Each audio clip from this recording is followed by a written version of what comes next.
This week's parsha, Jews around the world begin to learn the story of Moshe Rabbeinu, of Moses. He eventually leads the Jews out of Egypt, marches through the sea, and brings the Jews to Har Sinai, Mount Sinai, where the Jewish nation receives the Torah from God.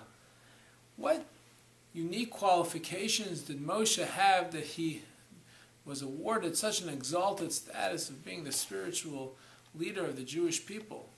Was he in fact the most knowledgeable out there? Was he the most righteous person? What actually was the factor in what awarded Moshe to be the leader of the Jewish people? If we take a look in the beginning of the parsha, we learn about Moshe going out into the Egyptian street. And keep in mind, Moshe back then was a child that was born into the privileged palace of Pharaoh. He was adopted by Pharaoh's daughter, and she found him as an abandoned infant in the river of the Nile.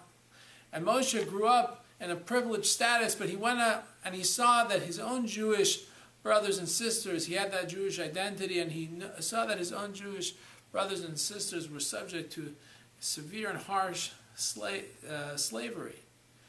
And it says in the Torah, "Vayetze el Echav," he went out to his brothers, "Vayar b'sivlosam," and he saw them being slaves. He saw their bondage, and he empathized with them. That's what the Torah says. Vayigdal Moshe. Moshe became great. The Torah is teaching us how a person can become great.